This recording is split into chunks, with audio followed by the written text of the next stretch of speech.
Hi friends, എല്ലാവർക്കും സുഖം തന്നെയല്ലേ?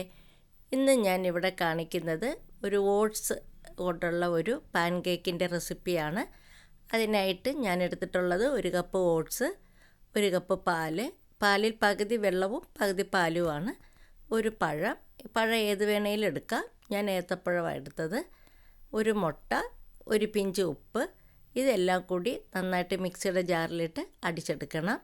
ഒരു ദോശമാവിൻ്റെ പരുവത്തിൽ ഒരു പാൻ ചൂടാകുമ്പോൾ ഇത് ഓരോ തവി ഒഴിച്ച് പരത്തേണ്ട ആവശ്യമില്ല. പരത്താതെ തന്നെ അതൊന്ന് നിരന്ന് വന്നോളും. ഒരു 2 മിനിറ്റുള്ള വേവുണ്ട്. അടച്ച് വെച്ച് വേവിച്ച് തിരിച്ചിട്ട് നന്നായിട്ട് വെന്ത് വരുമ്പോൾ എടുത്ത് തേൻ കൂട്ടിയോ പഞ്ചസാര കൂട്ടിയോ ഒക്കെ കഴിക്കാം. ഇതിന് ചെറിയൊരു മധുരമുണ്ട് പഴം ഇടുന്നത് കാരണം, ഒന്നുമില്ലാതെയും കഴിക്കാം. ഇത് നല്ലൊരു ഡയറ്റ് റെസിപ്പിയാണ്. ഞാനിത് മിക്കവാറും ആഴ്ചയിൽ 2-3 ദിവസം ഇത് ഞാൻ ഉണ്ടാക്കി കഴിക്കാറുണ്ട്.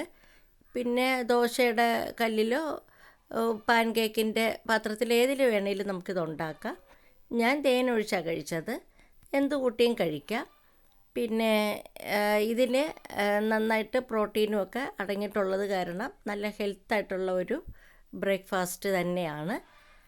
പിന്നെ ഞാൻ എല്ലാം ക്വാണ്ടിറ്റി കുറച്ച് കാണിക്കുന്നത് ഞങ്ങൾ 2 പേരേ ഉള്ളൂ, അതുകൊണ്ടാണ്. നിങ്ങളുടെ ആവശ്യത്തിനനുസരിച്ചെടുത്ത് ഉണ്ടാക്കാവുന്നതാണ്. എല്ലാവരും എനിക്ക് സബ്സ്ക്രൈബ് ചെയ്യണം, ലൈക്ക് ചെയ്യണം.